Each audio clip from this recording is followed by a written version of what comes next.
So I wanted to start this morning. I don't think I've ever started this morning this way before, but I wanted to start this morning by offering an apology.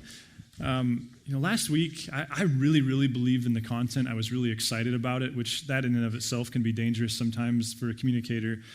But after the first gathering, I got some positive feedback, and I don't ever take that for granted. And yet something just didn't feel right to me. And then after the second gathering, I had a similar experience where it seemed like there was some positive feedback, but again, I was just like, something's not right. And it was kind of bugging me, and I can't remember when I finally put my finger on it, but I eventually realized I think my issue was tone.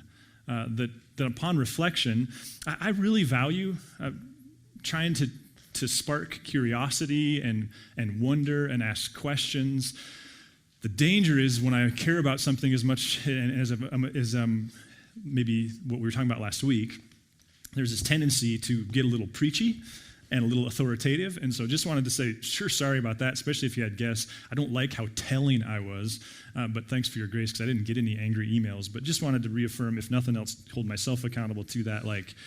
For me, the goal is not for me to know things and then tell you things that you ought to know. It's to wonder and learn things and then invite you into that journey with me. So thanks for your grace there. If you were with us, we started this series called Advent. And Advent it's kind of a loaded word. For some of you, it's probably attached to some really fond memories to your growing up years where you had 4 candles in the middle of the table and you'd light another one every successive week. For others of you, maybe it's connected to some religious baggage that you've kind of been running from for a little bit of time. For others of you, maybe there's no familiarity at all, or maybe you're like me. I've known of this thing called Advent for most of my life. I've never actually observed Advent. And so you can join with me in that. Maybe you've never heard of it at all, and that would make sense too because it's mostly a word that's reserved for religious usage at this juncture. But what we're doing is we're trying to spark a conversation on Advent, which is really an invitation. You need help? You need me to move some people for you, Scott? Sorry, thanks. There you go. Okay.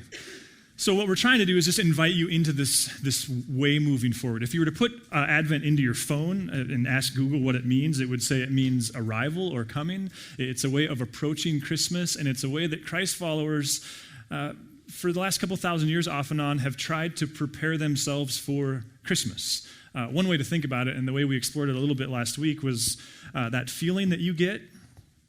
You know that feeling when you have a really good off season, and then you have an even better season, or you are really attentive to the coursework, and then you get to finals week and it's not as big a deal because you haven't procrastinated as much, or that paper that you hand in that you weren't just getting the grade, you really cared about this subject, or maybe you've lost 50 pounds and you can appreciate the work that goes into that, or you've got out of credit card debt, or you've repaired a relationship and done a lot of therapy. In my view, Advent is an opportunity to do that kind of work. So go, listen, Christmas is awesome and lots of things, and lots of the things that make it awesome for us, quite frankly, aren't always even necessarily tied to spirituality, but it's also a very high watermark for those of us who follow Jesus. And so it's this way of going, we're going to kind of look at some things, and you're going to do some work in the weeks that lead up to it, so that when you arrive at Christmas, it's not just a family experience, and I'm not trying to shame anyone there, and it's not just a thing experience, but you have this connection with the Lord that you realize you didn't have maybe 4 weeks before. So that's kind of where we started, and we started with this issue of generosity. Hopefully that went well for you, despite my preaching at you. To me, the tone was so ironic, to just yell at people and tell them to be generous, just doesn't seem to work very well, which is the way I felt when I walked away and to be grateful. There's a little bit of irony to that. I had a friend approach me last week who is super involved in AA, and she sponsors people in AA at this point in her recovery journey. And she was sharing with me that when she's working with a new sponsor, of course, one of the things you're trying to do there is form a relationship that helps people turn to the relationship, not to the alcohol. And early in a new sponsor relationship, inevitably what happens is they hit some bumps along the road and their circumstances go south. And so the type of thing that would normally cause a person to go back to their vices begins to occur. And so she said she'll get these calls where these people are calling her, and there are all kinds of fraught, and there's all kinds of these bad things that are happening, and they're all kinds of upset, and for very good reasons. And she'll listen to them very graciously. And she said, but when she finally gets a chance to speak, she'll say, okay, so what are you grateful for? And they'll go like, what do you mean, what am I grateful for? Did you just hear me? Like everything's wrong. And she'll go, yeah. But the way we get out of this hole is by practicing gratitude. I didn't know that in that recovery world, gratitude is one of the very first rungs of the ladder. In fact, I was thinking of just that picture I think is helpful. Like, Psalm 23, which we're going to look at in January, like, even though I walk through the darkest of valleys, like we're all going to find ourselves in holes. And it does seem like what Jesus is hinting at and what all kinds of other cultural things affirm is that God will let down a ladder by which we escape the hole. But the first and second and maybe first 10 rungs are gratitude. And so what we began to explore last week is what happens if we practice gratitude. I was talking to a friend just this week who has experienced horrific grief, the very worst kind of grief, the loss of a child. And she was saying, Adam, it's gratitude. The only way I'm getting out of this thing is gratitude. Maybe I'm being more dramatic than she was, but that was the vibe. So this week, I actually was thinking, if you were to draw gratitude, one of the ways I was taught to study the Bible years ago is read it and then try to draw it, which doesn't work very well if you're as ineffective of artist as I am. But the image in my head is this. Like, this is gratitude, right? Like that we see details that we otherwise don't see, that we get out our magnifying glass. And something about that process of even going, okay, while I drive to work, I'm going to name 10 things. I don't know if you had this experience, but suddenly things come to mind that you would otherwise never see. Well, if last week was about this week is about the opposite of your hand in front of your face. This week I want to talk about patience. Now, my all-time favorite story about patience, years ago I was listening to my friend, or not my friend, I wish he was my friend, this person whom I admire, a celebrity friend. He doesn't know me from Adam, ha ha. I never hear that joke. He was communicating to this large room, thousands of people, and you could hear in the background this baby crying incessantly. And it wasn't like 2 minutes, and it was like for the entirety of this like 30-plus minute message. And at one point toward the end, he apparently snapped because you just heard this silence, and then you heard him say, I speak baby, and that baby is saying, get me out of here. Some impatience. Now, that's actually not the kind of patience that we're going to focus on, fortunately, because I'm not qualified to talk about patience when it comes to being long-suffering with those around me. It's a struggle of mine. If you were to talk about Advent in the historical themes that the church picks up, it's hard to find 4, but it's easy to find 1. Patience is one of them. But it's not patience in the sense of like, not snapping when someone says something that you don't approve of. It's patience in the sense of having this long view. In fact, for me, one of the questions that I think this season of Advent, and I'm going through this with you, even though I worked through it months in advance so that I could be ready for this as well, here for me is one of the opportune questions of this week, and it's this. Okay, there's all this cultural focus on being present, and the iPhone kind of necessitates that. We are surrounded by distraction. There's a Quaker statement I learned recently. They say, be where your feet are. Just like, so presence is a big deal. But I think the question that we're asking this week as we think about patience, and if you're doing the N.T. Wright devotional thing as he'll lead you through, is how do we be attentive in the moment, but at the same time attentive to the bigger picture? Like, how do we have the view that we have when our hand is right in front of our face and we see the fine detail that we might otherwise miss, but simultaneously, how do we miss the 30,000 or stay attentive to the 30,000-foot image, which, especially as Christ followers, begs us to pay attention to some things? Now, if you wouldn't identify as a Christ follower, that's okay. We think a lot about you. Quite honestly, though, this morning is one where you kind of get to put your feet up and sip on your coffee and wonder what it would be like if you were and analyze whether or not you'd want to be. Because the issue of patience for a couple thousand years with Advent has really been this. How do we live a life focused on the fact that Jesus isn't just coming once, he's coming twice? He didn't just come then, he's coming again. And as uncomfortable it is for me, because I don't like thinking about any of that stuff, because most of it turns me off, and I think most of it's all wet, and it's gross and disgusting, and I don't even want to think about Armageddon and Left Behind and Kirk Cameron and all those different things. But we do have this this thing that Jesus returned to often, which was, hey, don't lose sight of the fact that I'm leaving you with opportunities and responsibilities, and eventually you'll answer for what you did with those. This is the patience that Advent focuses on. I think focus is maybe a better word. It's the staying attentive to the detail. Now, to do so, we're going to look at what I think is one of the most strange stories Jesus ever tells. It's super strange. And before we get to that story, I got to explain why I picked this story, because it's so strange that you might think there's something wrong with me just by the nature of my picking this story. But let's do this. Think of a story that for you captures kindness. Like when someone says human kindness, what's a moment, what's a memory, what's an experience you had in your life where you're just like, boom, got it. Got one? Okay. Now think of a story that involves public nausea or vomiting. Got one?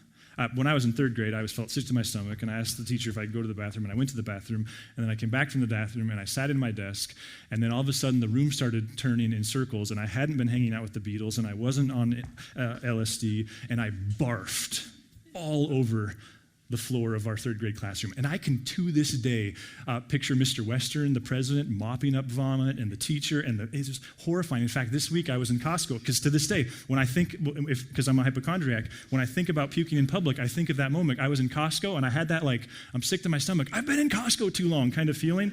And I was checking out, and there was Everett Casey across the way, and I started thinking, like, I'm going to barf, and then Everett's going to go home and tell his dad, and it's going to be horrible. So what we're going to do this morning is a version of what we just did, because what you just did by thinking of stories it's called biblical theology. Biblical theology is this practice of going, hey, I think I want to study gratitude. I'm not therefore going to open my concordance and study every instance of gratitude in the Bible. Instead, what I'm going to do is think of a story in the Bible that's about gratitude, and I'm just going to attend to what that story says, because the narrator was doing something, and there's a local community that was experiencing God in some way, and somehow they were discerning how God's Spirit was calling them to practice gratitude in that situation. So when we decided to do Advent, I didn't want to just teach patience because or gratitude. How do you do that? I started picking stories. And so last week we picked the story of the 10 lepers because I hadn't studied that story, and it's about gratitude. This week, I picked the story of the 10 virgins. Some of you haven't been listening all morning, but suddenly you are. There's this really weird story that Jesus tells about these 10 virgins. And it's all about patience, I think. And I'd never studied it before. In fact, as I was studying this passage, I learned something. Here's a bragging right that I can claim after this morning. Martin Luther, the great reformer, never preached on the story of the 10 virgins. At least that's what I learned in my research. He apparently did this long series through the book of Matthew, stopped at the end of Matthew 24, and in Matthew 25, verse 1, the story of the 10 virgins, he just quit. So I kind of think that's bragging rights.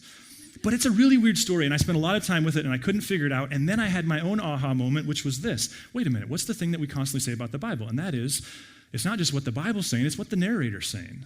That the Bible's not written to us, it's written for us. And so we have to attend to what's the context, and what is the narrator doing with this story? Because Matthew uses it, but John doesn't ever use it. So what is Matthew trying to accomplish in his use of this particular memory of Jesus? And to do that, you end up in Matthew 24. And if Matthew 25 is a weird story, Matthew 24 is a disturbing dialogue. In fact, those billboards and Left Behind and Armageddon and all the stuff that, especially if you were around Christendom in maybe the 80s, 90s, and early 2000s, and just all of the kind of rapture stuff, so much of it is tied back to Matthew 24. So if you're sleeping, just remember in just a minute we're going to talk about the story of 10 virgins, but hold on just 1 second. Matthew 24:1. Jesus left the temple and was walking away when his disciples came up to him and called attention to its buildings. Remember, the disciples didn't grow up in Jerusalem.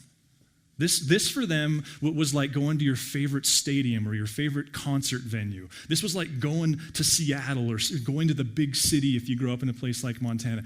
Going to the temple, going to Jerusalem was a really big deal. They didn't take it for granted. And the temple was opulent.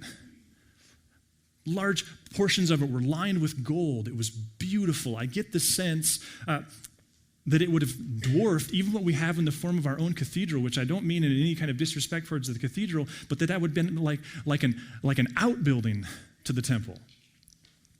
It was one of the 7 wonders of the world. In fact, you'll often hear this era of Jewish history referred to as Second Temple Judaism. The reason it's called Second Temple Judaism is because this was the second temple. The first one, built by Solomon predominantly, was destroyed by Babylon. The second one was built by Herod, and Herod didn't do anything small. He was like that friend who everything he had to do was huge. And so the disciples are with Jesus. They're leaving Jerusalem. They're headed for the Mount of Olives, which is to say, like, they're going towards Mount Helena. And as they're leaving the temple area, they're just reflecting on its beauty and grandeur. And they stop Jesus and they're like, hey, let's get a selfie with the temple behind us before we leave. It's this very special experience for them. This is the pinnacle for them. And Jesus, listen to what he says. He says, do you see all these things? Truly I tell you, not one stone here will be left on another. Every one will be thrown down. So it kind of rains on their parade, and he goes on to go like, hey, bad news, it's all going down. And that's a big deal because Herod was famous for his stones. Not those stones. He was famous for those stones too. He actually died because of what he did with those stones. But he was famous, like, he would build these temples. That there are still rocks at the Temple Mount that we don't know how he put them in place because they're close to 200 tons in weight. And what we know historically is the temple was destroyed. It was destroyed in AD 70, and all Jerusalem with it. So what is Jesus doing here? Well, I think there's a couple things, and here I'm going to interject my theological bias. You can have your own. It sure seems like one of the things he's doing is he's foretelling what would happen in AD 70. Not because he's God and he's predicting the future, but because he's human, and his times were a lot like our times. There was this dramatic political polarization that was happening. It wasn't Democrats and Republicans. It was Jewish religious people and Romans. And throughout Jesus' lifetime, he watched it get worse and worse and worse, more and more and more polarized. And when you look back through the benefit of hindsight, what you see is Jesus over and over and over again going, you guys think that you're about to punch Rome in the nose and you can win that fight, and it's not going to work for you. He even does things like he comes into Jerusalem at one point and he starts crying. He says, Jerusalem, Jerusalem, if you only knew what would bring you peace. So Jesus seems to see in advance that you guys think that the way God is going to work is he's going to send his Messiah, and that Messiah is going to have big tanks and large guns, and he's going to drive Rome out of your country, and it's not going to work for you. And that's precisely what happened in AD 70. There's a siege of Jerusalem because the Jewish people were getting more and more brazen. There was more and more claims of different ideas. They punched Rome in the nose, and then they quickly learned that they'd started a fight they couldn't win. And the end result was everything Jesus says in Matthew 24. You can go read it on your own, where Jerusalem was flattened.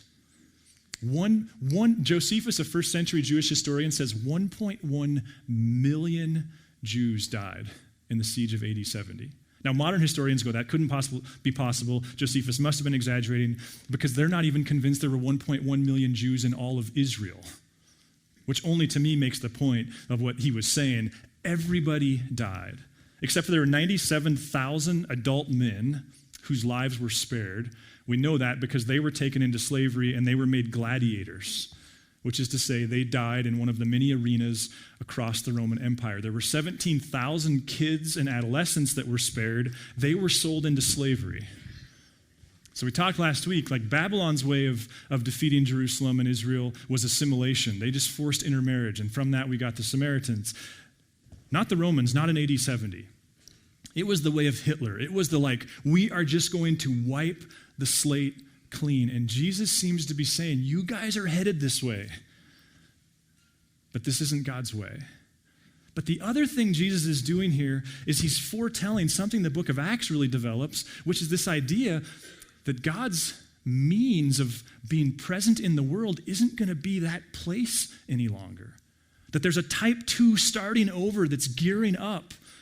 That they've become too focused on the temple, too like, whoa, look at that place, isn't it amazing? And part of what's going on here is Jesus affirming to the disciples, hey guys, I got good news and bad news. Because the reality is, in the not too distant future, what he goes on to communicate them in Matthew 24 is God's way of being present to your friends and your family and your world and your neighborhood and your city isn't going to be that building. It's going to be you. It's going to be Christ followers. It's this word ecclesia that really means a people, but became translated a building during the Reformation, especially by German translators. And the irony of it is Jesus was pointing out to them, listen, this is the hope of your people. And I'm telling you, it's not the way God is going to be present to people any longer. And so the focus of Matthew 24 is Jesus going, so that comes with a responsibility. So you got to stay focused. And over and over and over again, he illustrates it's important that you realize you don't have an institution to bail you out. You're the hope of people's understanding, connecting, experiencing, being served by God. And that's what leads him to this story in Matthew 25. Context, I think, will be helpful. Now I'm going to read the story. At that time, so Jesus chases all of that and all that dialogue, all of that like Armageddon stuff. He chases it with this story. At that time, the kingdom of heaven will be like 10 virgins who took their lamps and went out to meet the bridegroom. 5 of them were foolish and 5 were wise. The foolish ones took their lamps but did not take any oil with them. The wise ones, however, took oil in jars along with their lamps. The bridegroom was a long time in coming, and they all became drowsy and fell asleep. At midnight, the cry rang out, here's the bridegroom, come out to meet him. Then all the virgins woke up and trimmed their lamps. The foolish one said to the wise, give us some of your oil, our lamps are going out. No, they replied, there may not be enough for both us and you. Instead, go to those who sell oil and buy some for yourselves. But while they were on their way to buy the oil, the bridegroom arrived. The virgins who were ready went with him to the wedding banquet, and the door was shut.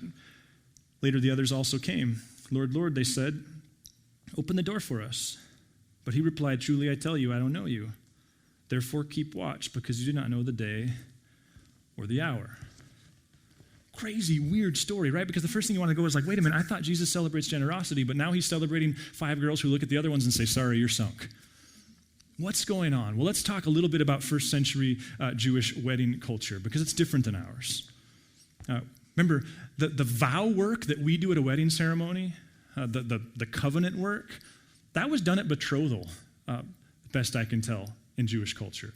Betrothal was a legally binding moment. So for them, the wedding ceremony wasn't about the vows, it was about the party, it was about the banquet, and frankly, it was about consummation. And if you don't know what that means, Google it. Or don't. Ask somebody who might know what that means. But the custom was, on the day of the ceremony, the bride and her family, and the groom's family presumably, and other people, they would go to the place where the banquet's going to be, where the dinner's going to be, the party's going to be. The groom, however, had a bunch of cultural things that he had to get done, traditions, and I don't frankly understand the details of those, but what we know is that he had a whole bunch of things traditionally he needed to do the day of the wedding ceremony, and that would cause him to have a really long day, and generally in the first century, it sure seems that weddings happened not during the day, but late into the evening because the groom was busy all day. He was fishing or something, I don't know. But the practice was that the last place the groom would arrive, he would be met by the bridesmaids. In this case, these 10 bridesmaids. And the idea was that when he got there, they would meet him, and they would have these lamps. Now, think again, we can only speculate, but it sure seems like probably some kind of a stick that they would wrap with some kind of a rag, and then they would dip with oil. So it wasn't this, there was no LED lights. It didn't have a lithium battery, and so they had to have extra oil to recharge the lamp. The idea was when the groom met the bridesmaids at this last place where he would meet them, he would walk into the wedding ceremony under the lamplight of the bridesmaids.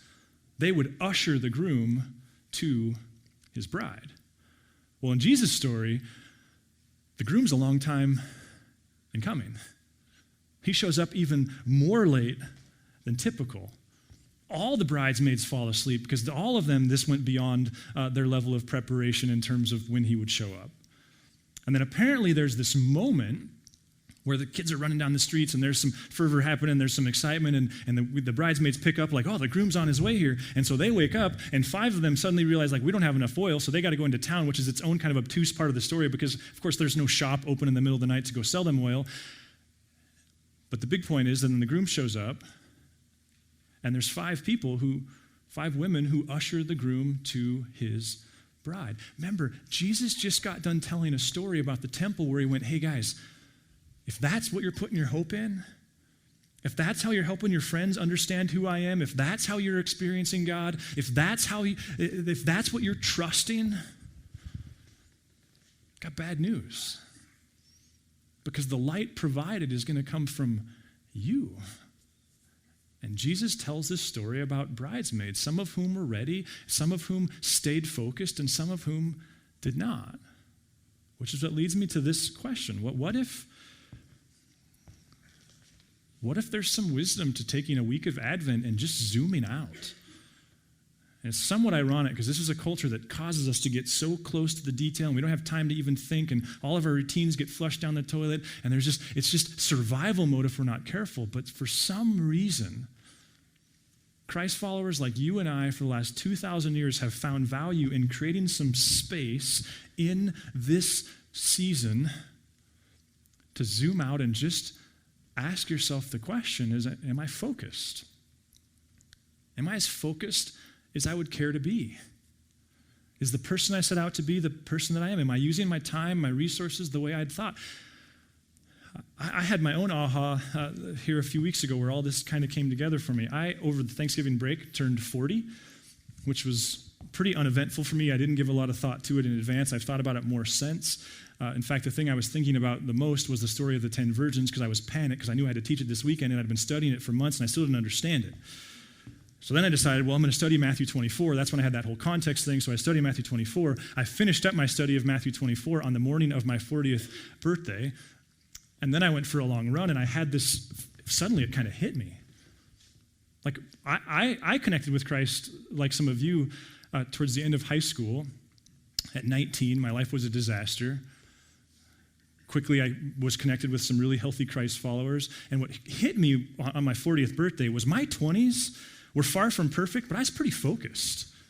My 20s for me were this season of just like understanding Christ and trying to grow in that relationship. And I met my wife, and we were doing that together. And there were this group of friends, and we were doing this youth ministry thing together. And my 20s were, I look back, my 20s were kind of about like Jesus 101 because I knew nothing. 6 months after turning 30, we moved to Helena. A month before my wife turned 30, we moved to Helena. And many of you have been a part of this. My 30s were focused. Because if 20s were about identity and forming all that, 30s were like mortgage to pay and experiment to run, and can we be this kind of church, and will this work, and will people believe in it, and will God lead it? And the last 10 years, for many of us, we've been focused. And what occurred to me on my 40th birthday was like, I haven't been this open to distraction since I was in high school. Because frankly, my identity is in large part formed. I want to continue to learn, but I'm not going to go through the crisis of that again. And frankly, I'm not driven by the same ego I was when I was in my 30s. That's not to say I regret that time, and it's not to say that I'm going to stop hustling, but I just mean like if the only thing that's here is, proving that we can do this, that's not going to make it happen for me anymore. And there's just this sense of like, okay, so then what's the focus of this decade, Adam? I think that's Advent. Relative to you, like it's this chance to go. Are you as focused as you want to be? What's the life with Christ that you set out to live, and what adjustments need to be made? Not in a shaming way, just in a kind of, I know every year around Christmas I get to return to this idea of, God, you're going to audit me. I have a friend who, he and his wife, every 6 months, they get away for a weekend, and they just sit across the table from each other, and they put on the table every activity in their life, and they just audit which of these things are still serving God and our goals effectively, and which of these things need to go. So here's what we're going to do this morning is in just a minute, we're going to give you a chance to take communion. We'll have elements over here and over here. We dip, we don't sip because there's things called germs. But here's my invitation to you, and you can do with it what you want, is what if your prayer this morning is, hey, Lord, if there's some focused stuff that you'd like to talk to me about, I'm just going to invite you to do that. And what if communion is a way to start that conversation? Because Paul talks about, like, don't be flippant. His body broken, his blood poured out for you. The temple's gone. What's left is the people. You now get to break your body and pour out your blood for others. But what if there's just this uncontrolling question to the Spirit of God that you ask this morning and just say, Lord, if there's something about focus that you would like to bring up this week, would you please help me be receptive to that? I'd like to pray. God,